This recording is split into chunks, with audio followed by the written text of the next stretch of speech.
أولئك الذين أنعم الله عليهم من النبيين.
Bismillahirrahmanirrahim. Assalamualaikum warahmatullahi wabarakatuh. Alhamdulillah. Alhamdulillahi rabbil alamin.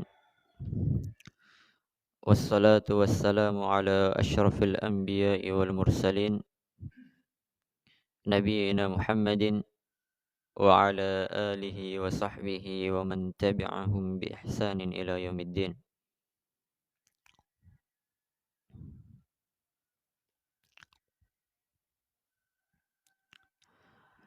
Alhamdulillah, kita kembali melanjutkan kajian kita dalam mengkaji kitab Fadlul Islam karya Syekh Muhammad Ibn Abdul Wahhab rahimahumallahu ta'ala.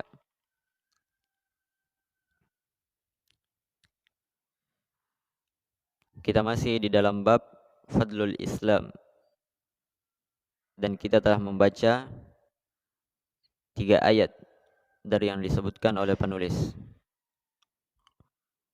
Masih ada satu keutamaan yang belum kita sebutkan di ayat yang ketiga.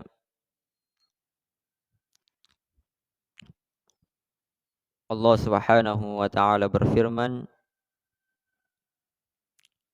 "Ya ayyuhalladzina amanu ittaqullaha wa aminu bi rasulihi yu'tikum kiflaini min rahmatihi wa yaj'al lakum nuran tamshuna bih wa yaghfir lakum ghafurur rahim wallahu ghafurur rahim." Kata penulis, Allah Subhanahu wa ta'ala berfirman, "Wahai orang-orang yang beriman, bertakwalah kalian kepada Allah." Kita telah jelaskan apa itu ketakwaan, yaitu imtithalul awamir wa jitinabun nawahi, mengerjakan perintah dan meninggalkan larangan. Wa aminu bi rasulih, dan berimanlah kalian terhadap Rasul Allah Nabi Muhammad sallallahu alaihi wasallam.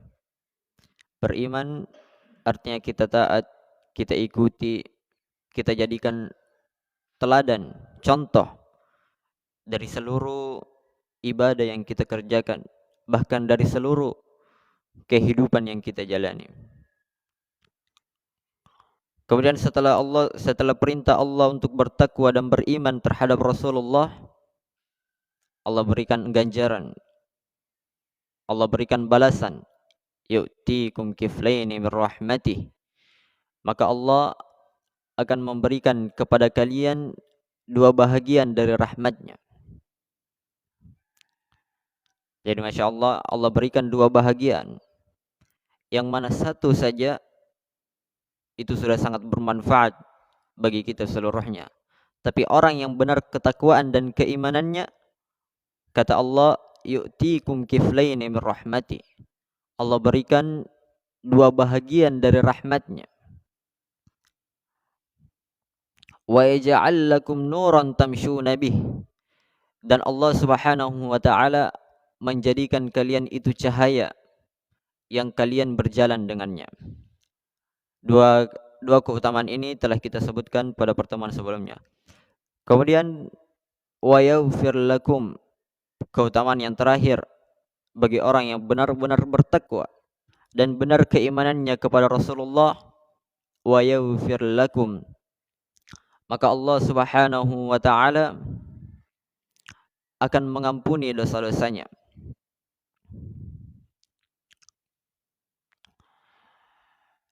Maka Allah akan mengampuni dosa-dosanya.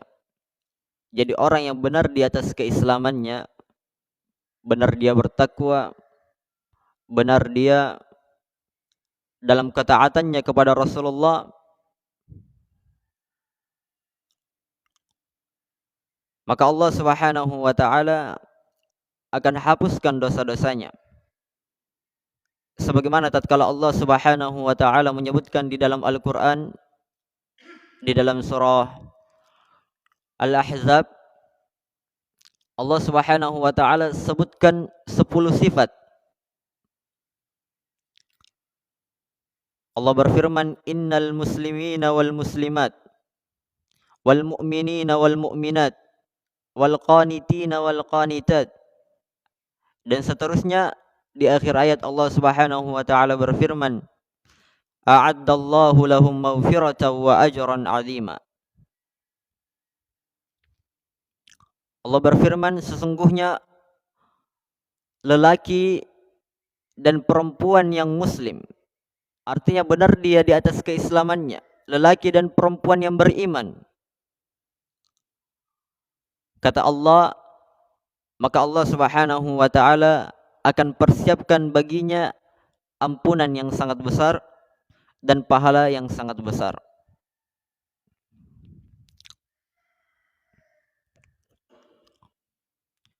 Di dalam ayat ini Allah Subhanahu wa taala sebutkan sifat yang pertama adalah seorang muslim yang benar keislamannya, benar dia di dalam menjalankan kesehari-hariannya sebagai kaum muslimin. Al-ikhwa rahimani wa rahimakumullah.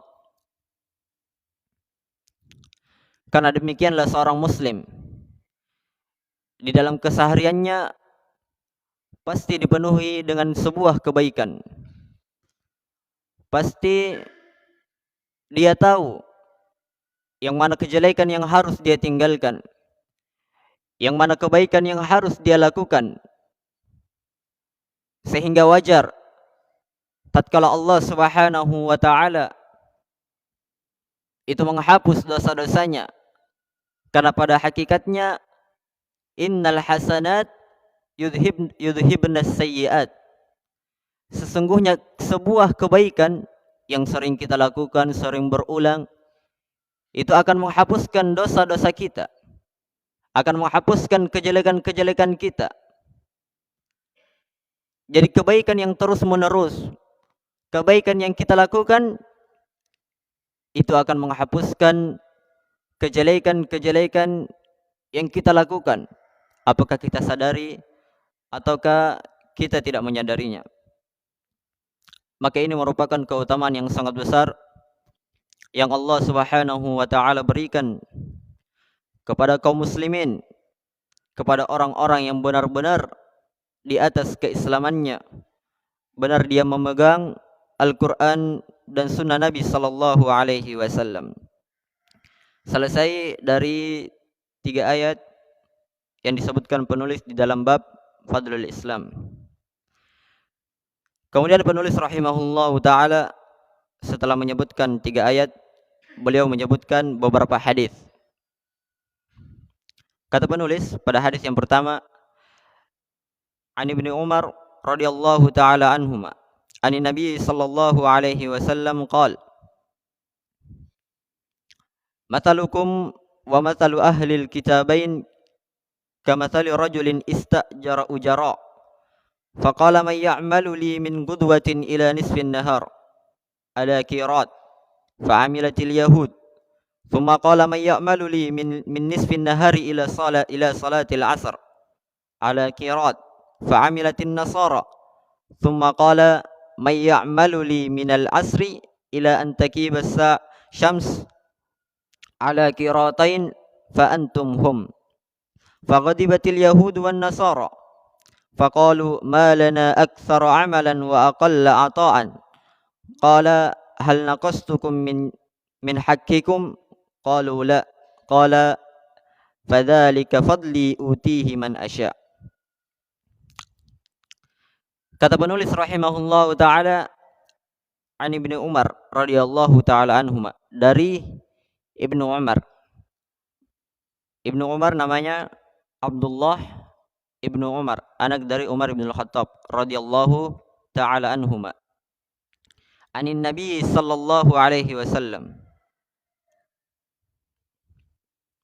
dari Nabi atau sebelumnya. Kata penulis wa fis sahih, dan di dalam as-sahih.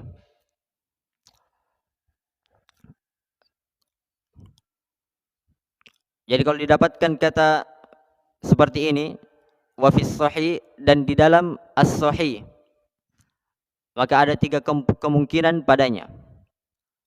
Jadi kalau ada penulis menulis di dalam kitabnya wa fis sahih dan di dalam as-sahih, ada 3 kemungkinan padanya. Kemungkinan pertama, apakah dia di dalam Sahih Bukhari atau Sahih Muslim, salah satu dari keduanya. Kemungkinan yang kedua, berada di dalam keduanya, artinya ada di dalam Sahih Bukhari, ada di dalam Sahih Muslim. Atau wa fis sahih, ataukah dia di luar dari Sahih Bukhari, di luar dari Sahih Muslim, tapi dia adalah hadis yang sahih. Maka penulis di sini memaksudkan wa fis sahih dan di dalam as-sahih, yakni Sahihul Bukhari. Ani Nabi sallallahu alaihi wasallam, dari Nabi sallallahu alaihi wasallam bersabda, perumpamaan kalian dengan perumpamaan ahlul kitabain, 2 ahlul kitab, Yahudi dan Nasara. Kamathali rajulin istajara ujara, seperti seseorang yang memperkerjakan para pekerja. Faqala, maka orang yang mempekerjakan ini berkata, siapa yang mau bekerja kepadaku min gudwah, dari gudwah. Gudwah antara salat subuh dengan terbitnya matahari. Antara salat subuh dan terbitnya matahari. Siapa yang mau bekerja kepadaku di waktu pagi, ila nisfin nahar, sampai tengah hari, maka aku akan memberikan kepadanya 1 qirat. 1 qirat. Qirat, Nabi sallallahu alaihi wasallam pernah menyebutkan tentang keutamaan orang yang menghadiri salat jenazah, orang yang menghadiri di pekuburan, bahwa Allah Subhanahu wa taala akan memberikan kepadanya 2 qirat. Yang mana Nabi sallallahu alaihi wasallam artikan qirat ini bagaikan gunung yang sangat besar. Tetapi di dalam bahasa Arab, qirat itu ada takaran sendiri. Sebagian dari mereka mengatakan qirat itu 1/12 dari dinar atau dirham, wallahu a'lam. Fa'amilatil yahudu, maka orang Yahudi pun bekerja. Tsumma qala, kemudian orang yang mempekerjakan ini berkata, siapa yang mau bekerja kepadaku dari tengah hari sampai salat asar, maka aku akan berikan upah kepadanya 1 qirat. Fa'amilatin nasara, maka orang-orang Nasara pun bekerja. Kemudian yang mempekerjakan ini berkata, siapa yang ingin bekerja kepadaku dari salat asar sampai terbenamnya matahari, maka saya akan memberikan kepadanya 2 qirat, memberikan bayaran 2 qirat. Fa antum hum, maka kalianlah yang bekerja, yaitu kaum muslimin. Faghadibatil yahud wan nasara, maka orang-orang Yahudi dan Nasara pun marah. Faqalu, dan mereka mengatakan, ma lana aktsara amalan wa aqalla ata'an. Kenapa kami yang paling banyak bekerja, paling lama bekerja, tetapi paling sedikit upahnya? Maka orang mempekerjakan ini berkata, Hal naqastukum min haqqikum? Apakah saya mengurangi dari kalian hak kalian? Qalu la. Mereka mengatakan tidak. Qala fadzalika fadli utihi man asya. Maka orang yang mempekerjakan ini berkata, itulah keutamaanku yang saya berikan kepada siapapun yang saya kehendaki.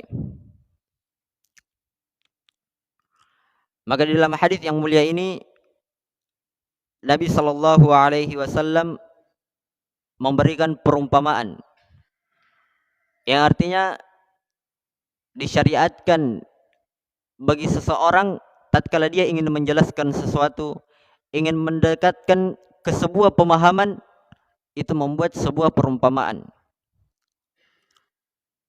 Makanya Allah Subhanahu wa taala berfirman, "Wa tilkal amsalu nadribuha lin-nas la ya'qiluha illa al-'alimun." Kata Allah, dan itulah permisalan yang kami buat terhadap manusia, yang mana tidak ada yang ingin berfikir tentangnya kecuali orang-orang yang berilmu. Dan Allah Subhanahu wa taala juga berfirman, "Wa tilkal amsalu nadribuha lin-nasi la'allahum yatafakkarun." Dan itulah perumpamaan yang kami buat bagi manusia agar mereka berfikir. Jadi terkadang dibutuhkan sebuah perumpamaan pada sebuah permasalahan agar ditemukannya pemahaman, agar seseorang bisa lebih dekat di dalam memahami.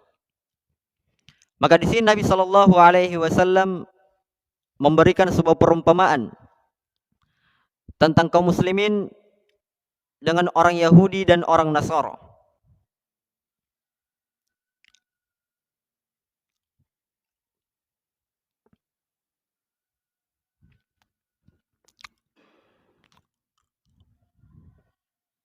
Kita lanjutkan besok atau masih panjang ini? Besok saya masih panjang tentang penjelasan hadis ini.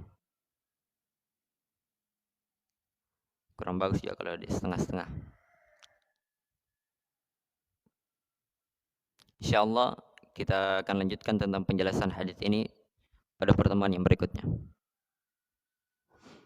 Subhanakallahumma bihamdik asyhadu an la ilaha illa anta astaghfiruka wa atubu ilaik. Wassalamualaikum warahmatullahi wabarakatuh.